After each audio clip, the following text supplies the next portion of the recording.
Alright guys, my name is Goblin, and today I'm going to be giving you a classic WoW Paladin leveling guide. Just before we jump in guys, please do give me a quick follow on Twitch, as when the game comes out I will be streaming a lot more on Twitch. And it's important to note that I've had this guide basically looked over and approved by a Paladin expert by the name of Mowsen. He basically has his own YouTube channel and he also streams on Twitch, so you should definitely go and check out his content.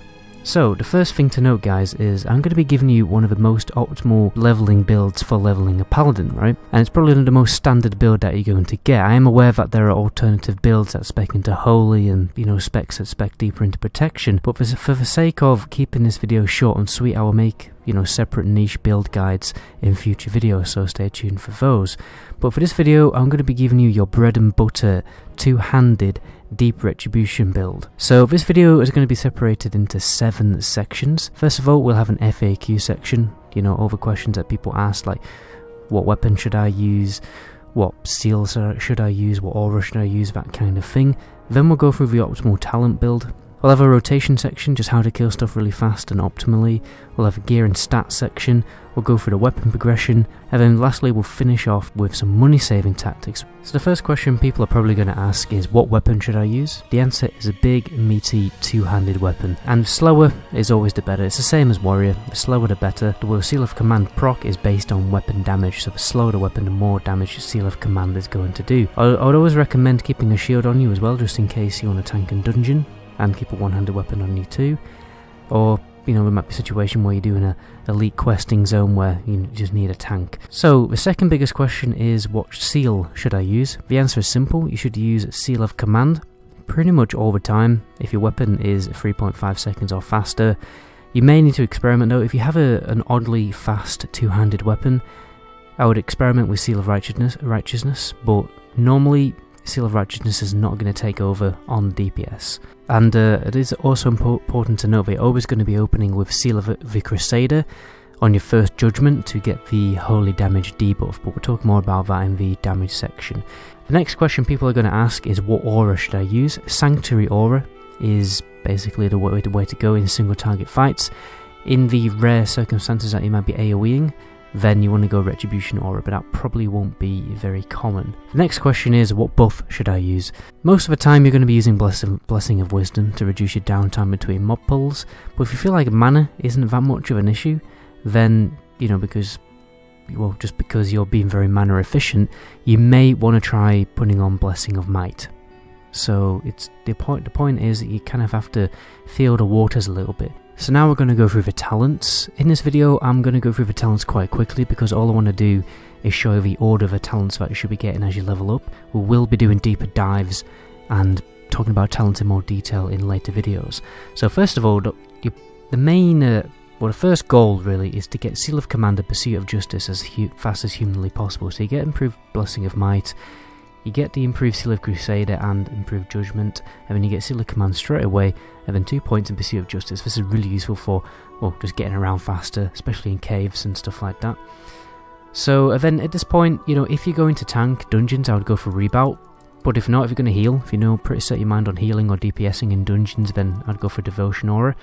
And then what you want to do here is get Precision, right? Because we just need this hit rating. It's going to be very, very beneficial, especially when you're taking on mobs higher level than you. So at this point, watch how I talent very carefully. What I'm going to do is I'm going to talent into Conviction, Eye for an Eye, and then 3 points in weapon spec. Actually no, just 2 points. So when you reach level 39, it is time to go back to the class trainer and respec, because at this point it's basically more beneficial to have Vengeance fully talented.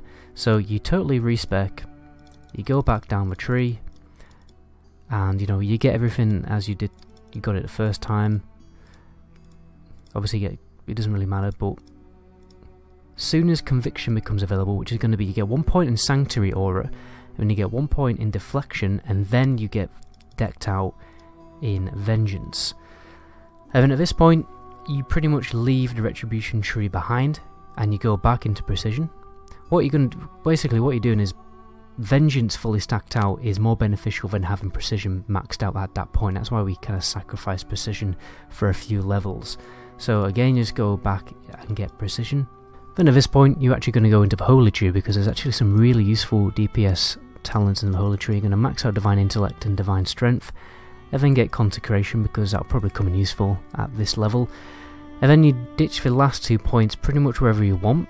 You can go for increased parry chance, because when you parry you basically reset the swing timer and it can increase your DPS marginally, or you can get reduced mana cost on Benediction, but it's only the last 2 points, so really it's up to you. So let's go through the rotation. In this section I like to teach people just how to kill mobs as fast as humanly possible, because obviously the faster you're killing mobs, the faster your leveling time is going to be. So the rotation is pretty simple. The playstyle involves buffing your auto attacks with a seal, and then burning and consuming that seal with a judgment for some flat out holy damage or a debuff, and then you just reapply that seal to keep your auto attacks buffed. You should always be keeping a seal up to keep those auto attacks buffed with damage. So first of all, what you're going to do is you check your buffs, Blessing of Wisdom or Blessing of Might and Sanctuary Aura. Then what you're going to do is, before you even get into the fight, you want to have a Seal of a Crusader active on your character, and then you're probably going to open the fight with a judgment, let the melee swing happen as well, and then you're going to immediately buff into Seal of Command straight after you've got that debuff from Seal of a Crusader on the target, because that's going to increase your holy damage, which furthermore increases your Seal of Command damage. Then as soon as you've got Seal of Command up, you pop a Hammer of Justice to stun the target, and then your judgment during that, when the mob is stunned, because that's going to increase the damage of that judgment. And then from there you pretty much finish off with Hammer of Wrath if it's available. You may not want to spam judgment, since it does actually consume mana quite quickly, so don't use it for instance when the enemy is low. You might just want to finish him off with melee attacks.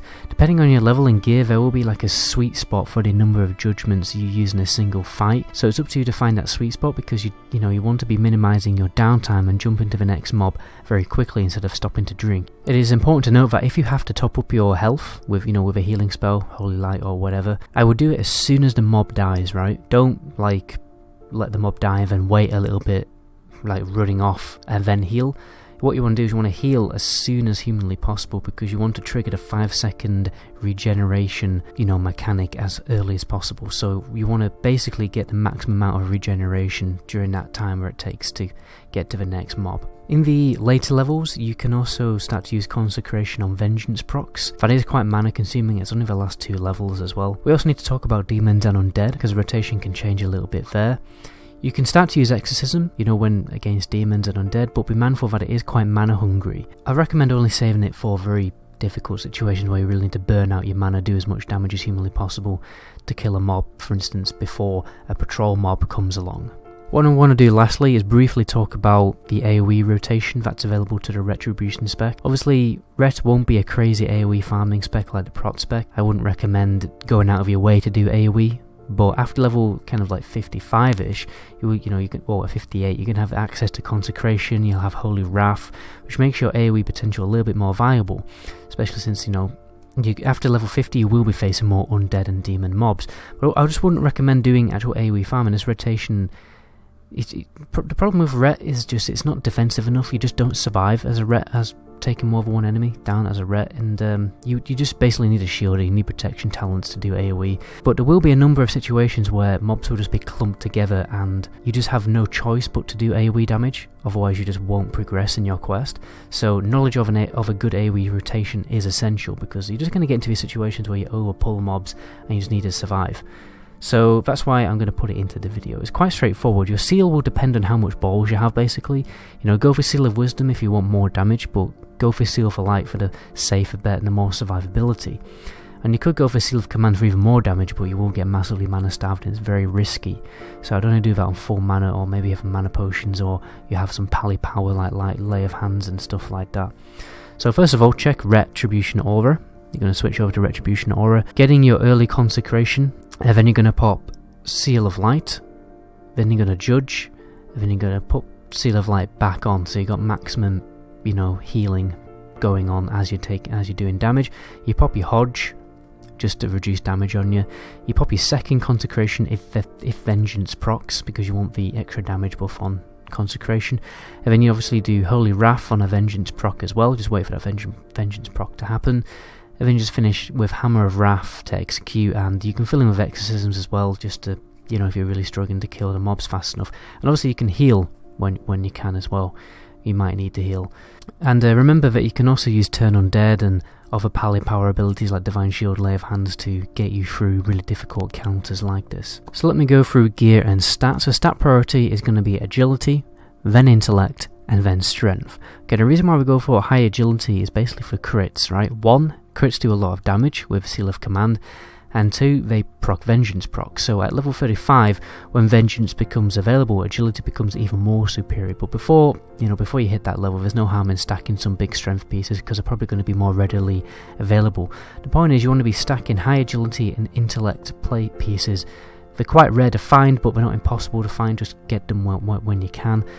And then fill in with some strength pieces. I wouldn't use too many leather or cloth pieces just for the sake of getting these stats high, because the reduction in damage mitigation and reduction in armor will mean that you take more damage, which means more time healing and, you know, drinking between pulls. So I would, you know, avoid stacking too much of that kind of gear. I also recommend keeping some high intellect pieces in your bag, you know, if you intend to heal a dungeon now and again. So yeah, and obviously a shield and a one-handed weapon if you decide to tank. So take me ages to go through a weapon progression list, so what I'm going to do, as always, there is going to be a link in the description to a spreadsheet. Well, not a spreadsheet, but more just like a Google Drive document where you can see the good weapon progression list. And it's basically the same as the warrior one, but I've just taken the staffs out. That's pretty much it. Saving money is obviously a little bit different for Paladin, since it's not as essential as you know, other classes really need to save money to get the mount at level 40, but Paladins get a cheaper one at level 40. This means you don't have to focus on saving money as much, but you still need to kind of upgrade your spell, so it is important to get a little bit of money. But it's up to you how you want to play. You can try hard leveling as fast as possible to get ahead of everyone and barely bother to loot or use any other tips that I'm going to give you, or you can try hard saving money and use the money that you'll be saving on not spending the full cost of level 40 to get your mount at level 60, so really it's up to you. But I would say, like, I would encourage you after level 30, well, yeah, around about level 30, 40ish, I would encourage you to start trying to save up money then, because that's when trash loot becomes more expensive and you can really start to save money and it doesn't really increase or inflate from there. So yeah, definitely at level 40 I'd recommend looting as often as you can and saving money from there, but before then, yeah, it might not be as essential. But nonetheless, here are the tips. You can get skinning and then vendor the leather, that will make you a little bit of extra money. I recommend making friends with a tailor just so you can get extra bags, means more bag slots, means you can loot more, which means you can sell more, make more money. Third tip would be just stop buying food. Ask a mage if you need food, but obviously as a paladin you want to be avoiding drinking and eating as often as you can. Then I would check the quest item money reward. You might need an add-on, depending on how, you know, what classic is going to be. So yeah, obviously check the vendor cost of all the items, and then obviously get the most expensive one. And then the last tip would be to quickly make a bank haul where, you know, if you've found mats that you know will sell more on the auction house, you can quickly just send them to your bank haul and you can just leave them in the mailbox. You don't actually have to log into your bank haul and put them in your bank, because they'll just stay in your mailbox for 30 days. So that's pretty much the end of the video, guys. My name is Goblin. Until my next video, ciao.